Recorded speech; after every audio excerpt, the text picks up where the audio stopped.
እሺ ሁለተኛው ርዕሰ ጉዳይ እንግዲህ የወልቃይት ጉዳይ ነው። የወልቃይት ጉዳይ ባይዘው እኔ አይደለም ርዕስ የሰጠሁት መጽሐፍ የተጻፈበት ነው። ረጅም ዓመት የቆየ ነው፣ ሲንከባል የቆየ ነው።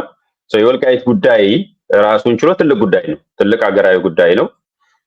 ኢትዮጵያውያንን ያሰባሰበ ነው። በትግሉ ጊዜ የዛሬ 78 ዓመት የዛሬ ነው ያርገውና የመላው ኢትዮጵያውያን ሀገር ውስጥም ያሉ ከሀገር ውጭም ያሉትን ያሰባሰበ ጉዳይ ነበረ። ምክንያቱም ኢፍትሐዊነት፣ የታሪክ ዝንፈት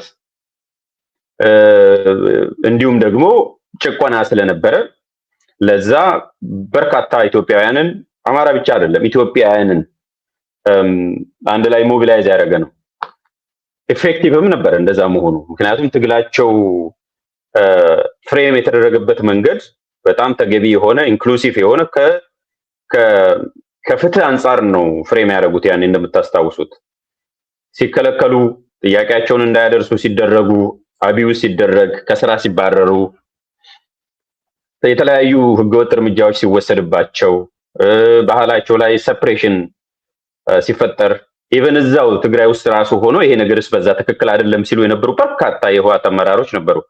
በርካታ ህወሓት አመራሮች አሁንስ በዛ ትክክል አይደለም ዋጋም ያስከፍለናል ያሉ ሰዎችም ነበሩ። በነገራችን ላይ መልካም አስተዳደር ማምጣት ሰዎች በፈለጉ ቋንቋም እንዲናገሩ ባህላቸውንም በፈለጉት መንገድ እንዲገልጹ ያሉም የህወሓት አመራሮች ሁሉ ነበሩ በዛ ዘመን እንኳን። ለምን? ጉዳዩ የፍትህ ነገር ጉዳይ ስለሆነ ከሃይማኖት ከሰፈር እና ከብሔር ሪጅን ሪሊጅን ኤንድ ኤትኒሲቲ እነኚህ ሶስቱን ነገሮች ሳይዝ በዛ ሳይከፋፈል የወልቃይት ጉዳይ የሁላችንም ጉዳይ ነው፣ የፍትህ ጉዳይ ነው፣ የታሪክ ጉዳይ ነው፣ ኢትዮጵያውያን ሁሉ ጉዳይ ነው፣ የፍትህ ወዳድ ማህበረሰብ ሁሉ ጉዳይ ነው ተብሎ ነበር ፍሬም የተደረገው። በዚህ ምክንያትም ነው የወልቃይት ጉዳይ ሆኖ የቆየው ለረጅም ጊዜ። አሁን እየተሸረሸረ መጥቶ ከዓለም አቀፋዊነቱ ከሰብአዊ መብት ጥሰትና ፍትህ ዝቅ ብሎ በኢትዮጵያ ከኢትዮጵያም ወርዶ አማራ ከአማራም ወርዶ በየሰፈር የሆነ ቡድን የሚመለከተውና የሚቆረቆረው ሌላኛው ደግሞ እንደፈለገ የሚደራደርበትና ትሬድ የሚያደርግበት ሆኖ ነው ያረፈው። ሰው በደረጃ ሽሪንክ እያደረገ ስፔሱ ከዓለም አቀፋዊ ይዘቱ ወደ ኢትዮጵያ ከኢትዮጵያም ወደ ኢትዮጵያ ያልኩት ወደ ኮንቴስትድ ቴሪቶሪ ሲሆን ያው ወደ ኢትዮጵያ በኢትዮጵያ ደረጃ ነው ያለው። ምክንያቱም የተፈራረሙት ኢትዮጵያ መንግስትና ቲፒኤልኤፍ ስለሆነ ስቲል ግን በኢትዮጵያ ደረጃ ነው ያለው። ከዛ ወርዶ የአማራ ጉዳይ እና በዋናነትም እዛው አካባቢ ያሉ የተከዜ ዘብንም ጨምሮ የወልቃይትና የዛ አካባቢ ማህበረሰብ ሆነ። መልሶ እንደገና ደግሞ በጦርነቱ ጊዜ የአማራ ፋኖ ንቅናቄ ማቀጣጠያ ነበረ። ስለዚህ የሁሉም አማራ ሆነ ስፔሲፊካሊ በዛ ዘመን። አሁን ደግሞ የወልቃይት ጉዳይ የሚገደውና የማይገደው ሆኖ ነው የቀጠለው።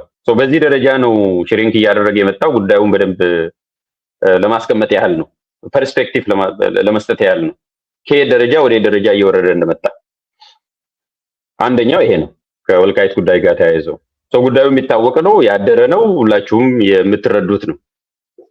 መፍትሄም ያላገኘ ነው። በተወሰነ ደረጃ መፍትሄው ያልተገኘው ቤዚካሊ መፍትሄ ያልተገኘው በሶስት ምክንያት ነው። አንደኛ የፖለቲካ ቁማር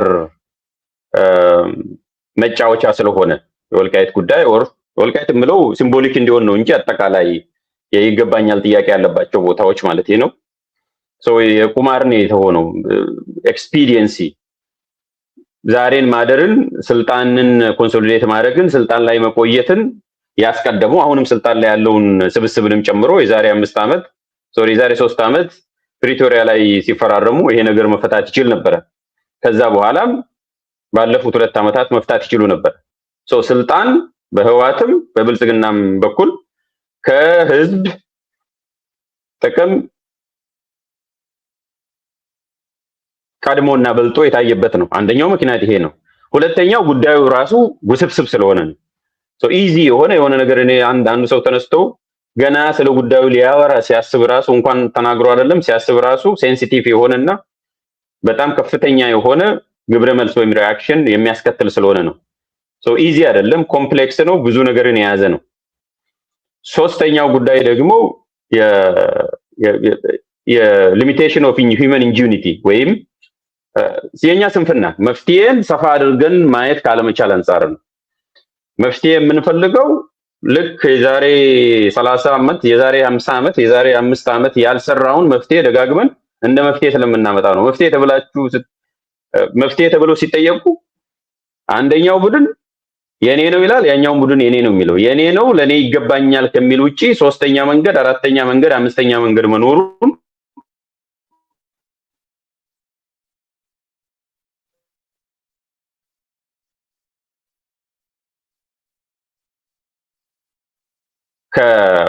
ከቀመሩ ውስጥ የማያስገቡ በመሆናቸው ነው። ሶስተኛ ስንፍና ነው፣ የመነጨ ነው። አሁን ምንድን የሆነው ሰሞኑን ከሆነ ይቅርታ ጠይቃለሁ በድጋሜ የሆነ ምልክት ይታየኛል። ኤኒዌይስ 6 ፒኤም ነው ላይቭ የሚሆነው በአውሮፓ ወይም በኢትዮጵያ አይ ዶንት ኖ እንግዲህ ምን እንደሆነ ፍሪዝ እያደረገ ነው መሰለኝ። So anyways, I will continue talk. ፍሪዝ እያደረገ ነው መሰለኝ በድጋሜ። ኤኒዌይስ ድምፁ ከተሰማ የቆየም ከመጣላችሁ እቀጥላለሁ። ትንሽ እኔ ጋርም ራሱ እንትን እያደረገ ነው፣ ብለር እያደረገ ነው ያለው። ይቅርታ ጠይቃለሁ። ለዚህ ሌሚ ቼክ የሚሰራ ከሆነ ያ ኦኬ፣ ተመልሷል። አሁን ተመልሷል በመጠኑ ይቅርታ። አንደኛው የመጀመሪያው ጉዳይ እሱ ነው። የወልቃይት ጉዳይ ምንድነው? አንድ ሁለተኛ ለምንድን ነው ሳይፈታ የቆየው? ሁለት ሶስተኛ ሰሞኑን ምንድነው የሆነው? አሁን ወሳኝ የሆነው ጉዳይ ይሄ ነው። የመጀመሪያው በዚህ በምዕራብ ትግራይ ኢንኮቴሽን ወይንም በጠለምት በኩል የቲዲኤፍ ወይም የህወሓት ሰራዊት ገብቷል፣ ሞቢላይዝ አድርጓል ነበረ። ትላንትና ወዲያ ስኪርሚሽ የሚሉት በእንግሊዝኛው ፉሊ ፍሌጅድ የሆነ ጦርነት አልነበረም። ስኪርሚሽ ነው የነበረው። ገቡ። ከዛ በኋላ ኤክስቼንጅ ኦፍ ፋየር ነበረ፣ ወጡ። እንደገና ደግሞ ትላንትናም ድሮን ሁሉ በኢትዮጵያ መንግስት በኩል ተተኩሷል። ይሄ ኮንፊርምድ የሆነ ነው። አካባቢ ላይ ያሉት ሰዎች በቦታው ላይ ያሉት ያረጋገጡት ነው። ጉዳዩ ሆኗል። አሁን ሆኗል አልሆነም ሳይሆን አንድምታው ላይ ነው መነጋገሩ የተሻለ የሚሆነው። ትላንትም ሆኗል። ዛሬም ሞቢላይዝ እያደረገ ነው ያለው። በአዲልቃይ በኩል ሞቢላይዝ እያደረገ ነው ያለው። ለምን ዓላማ ነው? ምንድነው?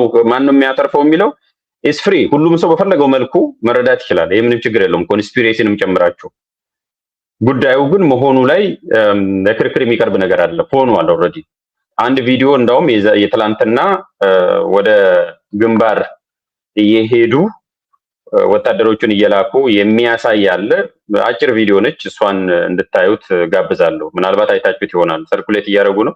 እኔም ቬሪፋይ አድርጌዋለሁ በሰው በኩል ትክክል ነው ይሄ ቪዲዮ ማለት ነው።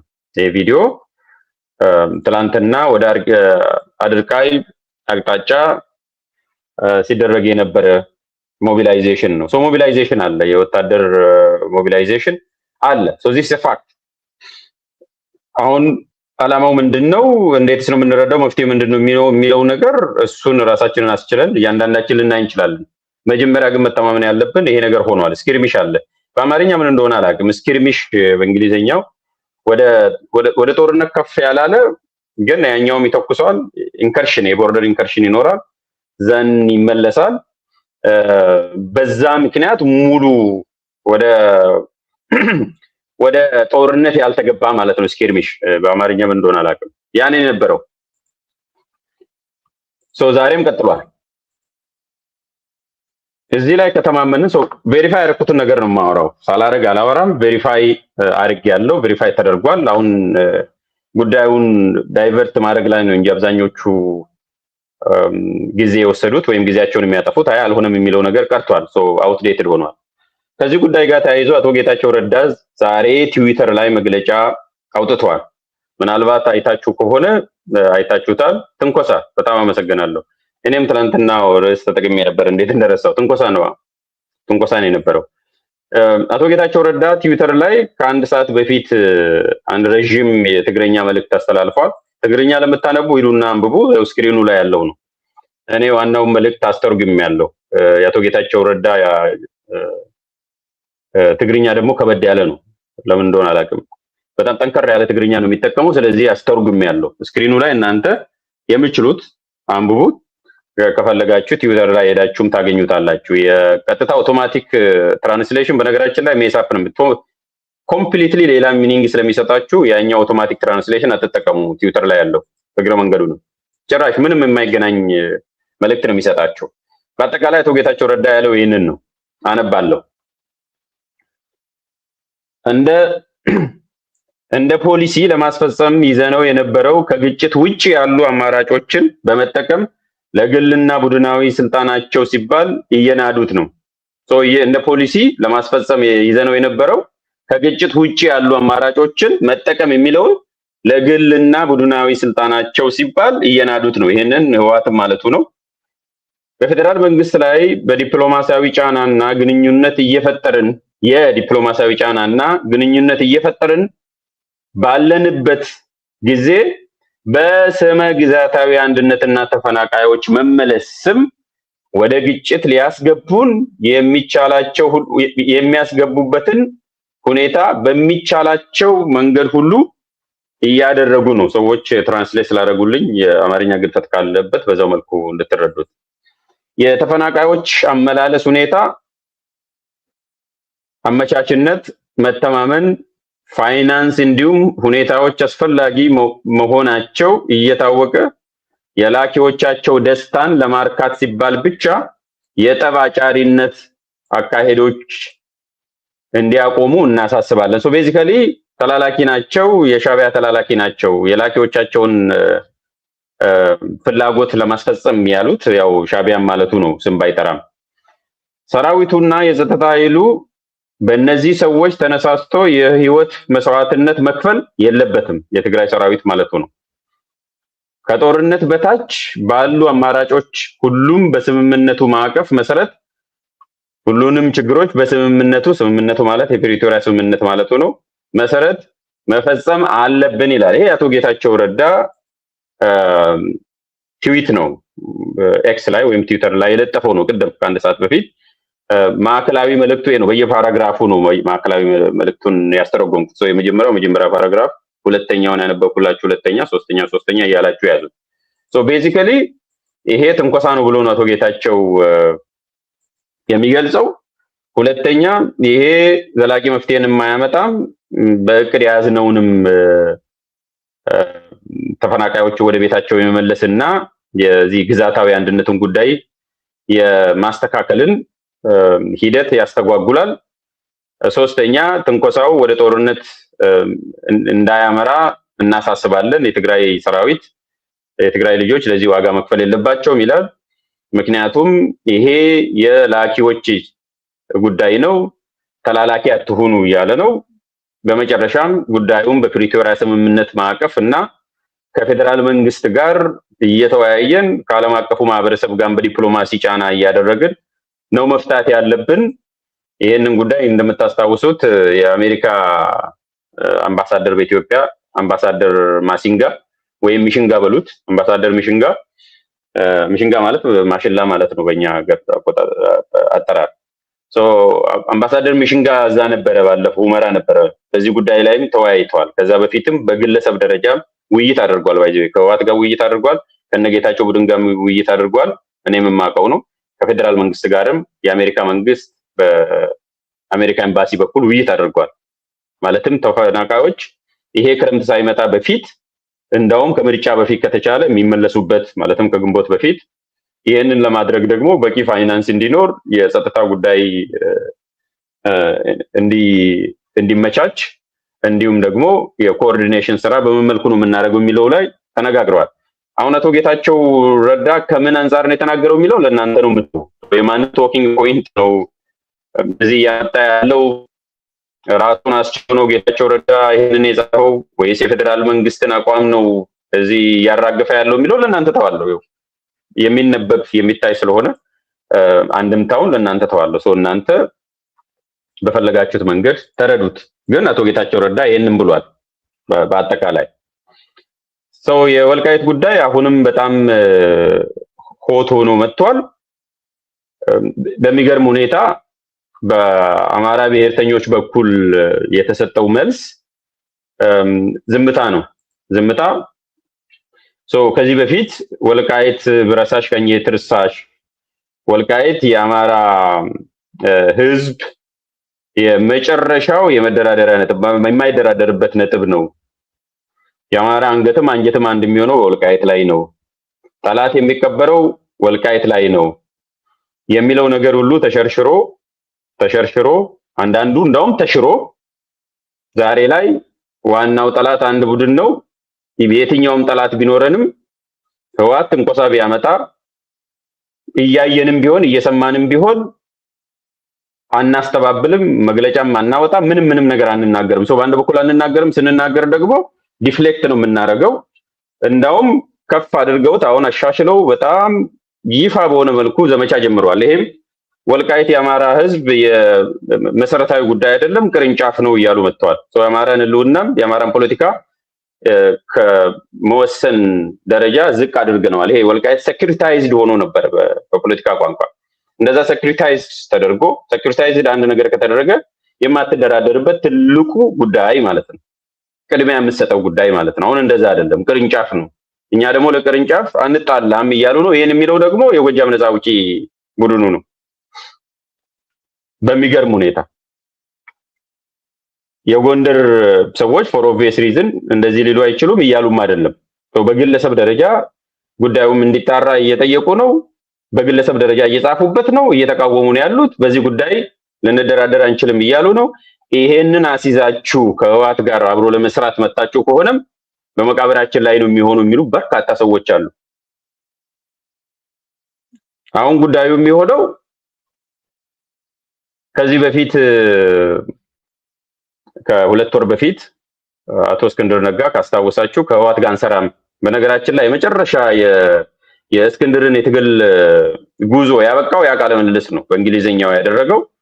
በቃ ከማን አንሰራም፣ በተለይ ከህወሓት ጋር አንሰራም፣ ኢንተርናሽናልስ ከሆኑት ጋር አንሰራም፣ እኛንም ኢንተርናሽናልስ አትበሉን ብሎ በድፍረት የተናገረበት ብዙ የተወቀሰበት ያኔ ውይይቱ ስለነበረ ነው። ከህወሓት ጋር ከሰራን በምን ጉዳይ ላይ ነው ልንነጋገር የምንችለው? በምን ቅድመ ሁኔታ ላይ ነው? ምን ሰጥተን ነው የምንቀበለው የሚለው ዳውን ፕሌይ እናድርግ። የወልቃይትን ጉዳይ እናሳድረው ነው የነሱ አማርኛ፣ እናሳድረው። ማሳደር ተነጋግሮ መፍትሄውን እንዲያርግም በዚህ እናደርጋለን ተብሎ ፖቴንሻል የሆነ መፍትሄ ተቀምጦ ሳይሆን እንዲሁ በቃ ዝም እንበለው፣ የሚናገረውን ሰውንም እናሳድ፣ ጉዳዩንም እንዳያነሳ እናደርግ። በድርጅታችንም በግለሰብ ደረጃም የጉዳይ አጀንዳ እንዳይሆን ማድረግ፣ ይልቁንስ እንደተለመደው የጠላት አጀንዳ ነው እያልን ወደ ጠላት እንጠቁም የሚል ነው። ቤዚካሊ የምታገኙት እንደ ድርጅትም እንደ ሚዲያም እንደ ግለሰብም የምታገኙት ይሄንን ነው። እኔ ቤዚካሊ እዚህ ጉዳይ ላይ አሁን አዲሱ የተቋቋመው ድርጅት መግለጫ ይሰጣል ብሎ መጠበቅ ማለት ዩኒኮርን ሃይዌይ ላይ የደነሰ በቀትር እንዲራመድ ከመመኘት የዘለለ አይሆንልኝም ለኔ በምንም ተአምር። ዊኖዊት በምን ምክንያት ከህወሓት ጋር ለመስራት እንደተስማሙም የሚታወቅ ነው። ድርጊታቸውም የሚያሳብቅ ነው። በየጊዜውም እነሱም ሳይፈሩም ሳያፍሩም የወልቃይት ጉዳይ አሁን ቀዳሚ አጀንዳችን አይደለም። በተለይ እንደ አማራ እዚህ ጉዳይ ላይ ጊዜያችንን የምናጠፋበት ምክንያት አይኖርም። ዞሮ ትግላችንን አይወስንም፣ ስትራቴጂያችንን አይበይንም ብለዋል። ዛሴት አሁን ጉዳይ የሚሆነው ለወልቃይት የሚቆረቆርና የማይቆረቆር ወልቃይት ላይ የሚደራደርና የማይደራደር ሆኖ ይመጣል ማለት ነው። ዌይት ፎር ኢት፣ ትንሽ ብቻ ጠብቁ። ይሄ ጉዳይ እንዲህ እየገፋ ሲሄድና እውነታውም እየታወቀ ከሄድና በተለይ ግጭት ከመጣ ጎድ ፎርቢድ አይሁን እንጂ ከሆነ ይለያል። ማን ምን እንደሆነ በደንብ እየለየ ነው የሚሄደው።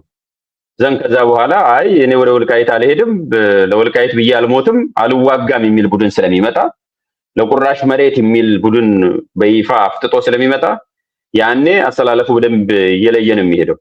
ያኔ በደንብ ነው የሚለየው። አሁን ግን ከወዲሁ ነው የምነግራችሁ፣ አፋብን መግለጫ ያወጣል። ዛሬ አይደለም፣ ነገም አይደለም፣ ተነገ ወዲያም አያወጣም መግለጫ። ኦልሬዲ ከህወሓት ጋር ኢንጌጅ በሚያደርጉበት ጊዜ ሴትል ያደረጉት ጉዳይ ነው። አታንሱ፣ የወልቃይትን ጉዳይ እንደ ቀዳሚ አጀንዳ አድርጋችሁ አታንሱ። እኛ ካሁን በኋላ 4 ኪሎ ይሄ ዝም ብሎ ለፕሮፓጋንዳ ብልጽግና የሚጠቀምበት ወይ ሌላ ኃይሎች ህወሓትን የሚጠሉ ኃይሎች የሚጠቀሙበት ወይም የሚቃወሙ ኃይሎች የሚጠቀሙበት ብቻ አይደለም። ቤዚካሊ የድርድሩም አንድ አካል ነው። ዝርዝር ጉዳዩ ሳልገቡም በቃ የምታደርጉት አሁን የወልቃይትን ጉዳይ እንደ ፕሪ ኮንዲሽን ማምጣቱን ተውን የተባለው ይደር እናሳድር የሚል ነው። ዋት ኢፍ ፑሽ ከምስ ቱ ሾቭ ዘይ በጣም የክፉ ቀን ቢመጣስ ምን ይሆናል ነው። ቅድም እንዳልኩት ለምሳሌ ጦርነት ቢመጣ ወይም ህወሓት ወደ ወልቃይት ብትመጣ ምንድነው የሚሆነው ነው? በኃይል ለምሳሌ ተሳክቶላት ሙሉ በሙሉ ብትወር ምንድነው ሊሉ የሚችሉት አንደኛው ቡድን ዝም ይላል፣ ሌላኛው በድርድር የምንፈታው ጉዳይ ይሆናል ይላል፣ ሶስተኛው ቡድን ደግሞ በቀጥታ ይገጥማል ማለት ነው። በሶስት ቦታ ነው የሚከፈለው። ዝም የሚለው ኃይል ይበዛል። የወልቃይት ጉዳይ ከዚህ በፊትም ድሮ እንደሚሉትም ብረሳሽ ቀኜ ትርሳኝ የሚለውን የሚያቀነቅኑት ድሮ ሲያደርጉ እንደነበረው ያደርጋሉ። ሌላኛው ግን አይ ችግር የለውም በቃ በድርድር እንፈታለን፣ አሁን ለጊዜው ህወሓት ቢይዝም ችግር የለውም፣ አንድ ኃይል ቢይዝም ችግር የለውም፣ በድርድር የምንፈታ ይሆናል፣ በተለይ ከድል በኋላ በጋራ እንፈታለን የሚል ኃይል ይኖራል። ይሄ በጣም ሃይፖቴቲካል በሆነ ፖቴንሻል ሴናሪዮ ነው። የዚህኛው ኢፌክት ደግሞ የወልቃይት ጉዳይ ራሱን ንቅናቄውን ነው የሚያንኩታኩተው። ቀድሞ ፖዚሽን ካልያዙ ፖዚሽን ኢንስቴንስ በቃ ወይ በግልጽ ይሄንን ጉዳይ አንነጋገርም ብለው ይፋ ማድረግ ለህዝቡ፣ ወይም ሁለተኛው አማራጭ የሚሆነው ቅድመ ሁኔታ ማስቀመጥ። ቅድመ ሁኔታው የሚሆነው እናንተም በኃይል አትይዙ፣ እኛም በኃይል ይዘን አንቀጥልም፣ በጋራ በተውጣጣ ኮሚቴ ወደፊት የሚፈታ ይሆናል which is safest position ነው የሚሆነው። ሶስተኛው ደግሞ አሁን ያለው ስታተስ ኮ እንዳለ ቀጥሎ ማለት በአማራ አስተዳደር ስር ይዞታ ስር ቆይቶ ወደፊት እንፈታለን ማለት ነው ሶስተኛው። ከዛ ውጪ እንዲሁ በዝምታ ይሄ የጠላት ወሬ ነው፣ ህወሓት ለመውረር አልሞከረም፣ ቢሞክርም የኛ ጉዳይ አይደለም የሚለው ነገር ረጅም መንገድም የሚያስኬድም አይደለም። ዘላቂ መፍትሄ ያስፈልገዋል። አዎ። ምን አይነት መፍትሄዎች አሉ? በርካታ መፍትሄዎች አሉ። ከዛ ውስጥ አንዱ ከሁለቱም እጅ ማውጣት ነው። ከሁለቱም እጅ አውጥቶ በጊዜያዊ አስተዳደር ማስተዳደር ነው። ማንን ነበር መንግስት ማድረግ የነበረበት? ፒውርሊ ጊዜያዊ አስተዳደር አድርጎ የሴኩሪቲ በፈር ዞን ማስቀመጥ፣ ይሄ የጊዜያዊ መፍትሄ ነው። ከዛ ቀጥሎ ሪፈረንደምም ከማካሄድ በፊት የሪኮንሲሌሽን እና ሪኮንስትራክሽን መስራት፣ ያም ማለት መልሶ ግንባታና ማህበረሰቡን መልሶ መገንባት፣ ቀጥሎ ማስታረቅ። ከዛ በኋላ ነው ወደ ሪፈረንደም የምትሄደው። ሪፈረንደም ማለት ባይዘዌይ ፍሪ ዊል ማለት ነው። የምታውቀው ነገር ላይ ነው የምትወስነው እንጂ የማታውቀው ነገር ላይ ልትወስን አትችልም። ሶ መሰረታዊ የሆነ የፖለቲካ ትምህርት ተሰርቶ የሲቪክ ኤዱኬሽን ተሰርቶ ማህበረሰብ ተዘጋጅቶና ታርቆ ከዛ በኋላ ነው ሪፈረንደም የሚደረገው። የተሻለ የሚሆነው ከሪፈረንደም የተሻለ ዲቪዚቭ ስለሚሆን በፖለቲካዊ መፍትሄና ውይይት የተፈታ ቢሆን የተሻለ ነው የሚሆነው። አስተዳደር ቅርጹ ምን ያዝ? ሶስት ፖቴንሻል ቅርጾች አሉ። አንደኛ ራሱን የቻለ ክልል ማድረግ። ክልሎች ኦልሬዲ እየተፈጠሩ ስለሆነ ወደፊትም ይፈጠራሉ ህገ መንግስቱ ሲሻሻል። አይ ሆፕ እንደዛ ይደረጋል። ደቡብ ላይ የተደረገው ይቀጥላል ብዬ ነው የማስበው። ስለዚህ ያሉት ትላልቅ ክልሎች ይከፋፈላሉ፣ ይሸነሸናሉ። አስፓርት ኦፍ ዛት ይህንን አጋጣሚ ተጠቅሞ አዲስ ክልል ሰው ሁለቱንም የማይጣላ ሌላ ስም ሰጥቶ ፐርሃፕስ በጂኦግራፊ ስም ሰሜን ሊሉት ይችላሉ፣ የሆነ ስም ሊሰጡት ይችላሉ። የኢትኒክ ኔም የሌለው ክልል ማድረግ ነው አንደኛው መፍትሄ እሱ ነው። ካልሆነ በሁለቱ በትግራይም ወይም በአማራ ከሁለቱ ክልል ስር ልዩ ዞን አድርጎ አድሚኒስትሬቲቭ ኦቶኖሚ እንዲኖረው ማድረግ ነው። ሶስተኛውና የመጨረሻ በቀጥታ በፌደራል መንግስት የሚተዳደር አድሚኒስትሬሽን ማድረግ ነው። ይሄ ኦቶኖመስ ሪጅን ሆኖ ሰው ክልል ሳይሆን የፌዴሬሽኑ አካል እንደሌሎቹ ክልል ሳይሆን አሁን አዲስ አበባ እንደሆነችው ማለት ነው። ስትራክቸሩ እንደ ሲቲ አድሚኒስትሬሽን አይደለም፣ ነገር ግን ተጠያቂነቱ ለፌደራል መንግስት እንዲሆን ማድረግ። ይሄ ሶስተኛውና አንፖፕላር ነው።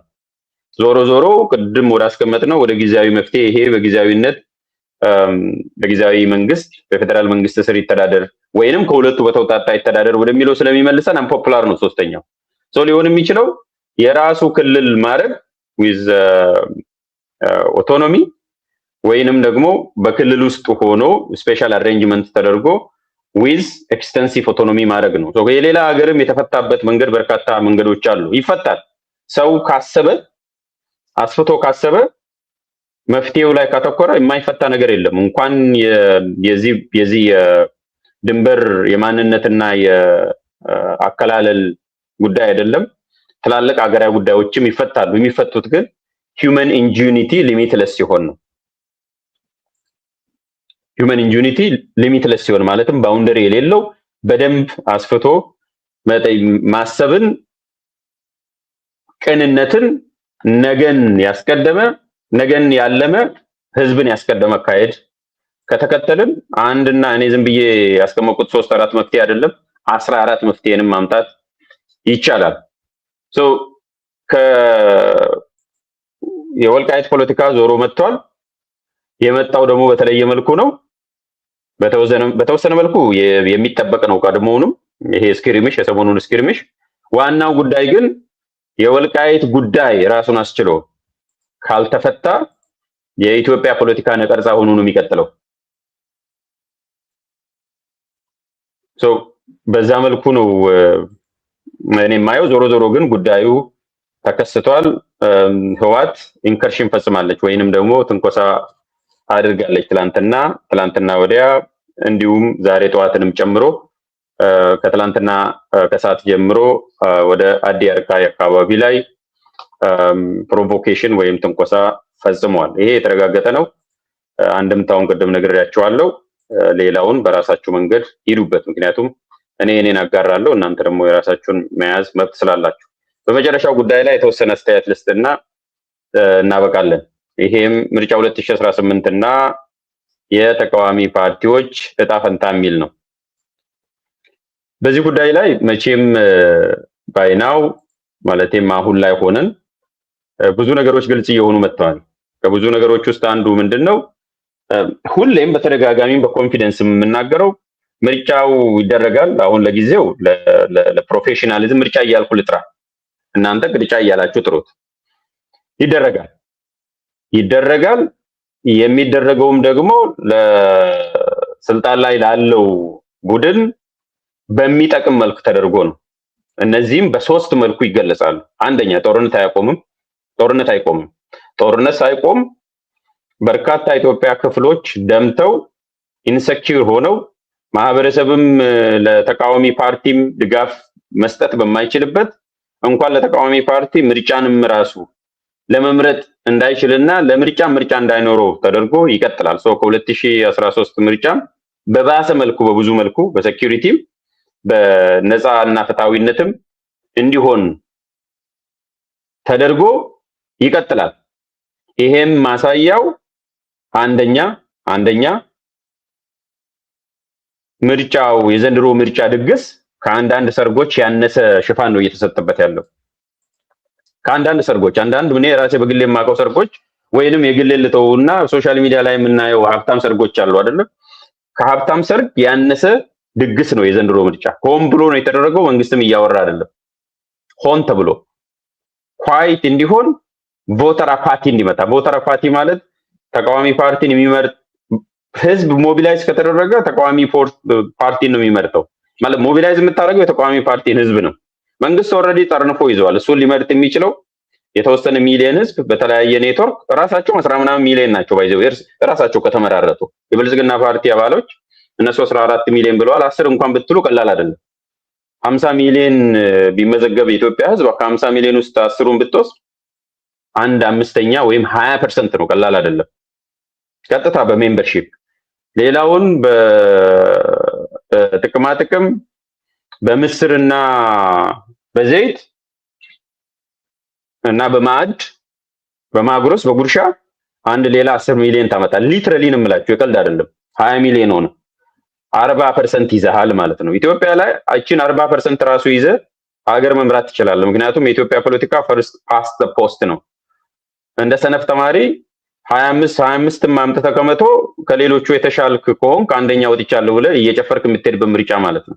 5 ሰው ለምሳሌ ቢወዳደር 4ቱ 19 23 10 ምናምን ካመጡ አንተ ብቻህን 27 ካመጣ ትመረጣለህ ነው በኦርዲነሪ አማርኛ። 50 ፕላስ 1 ማሸነፍ አይጠበቅብም። ቮተር ተርናውትም ሃይ መሆን አይጠበቅበትም። 20%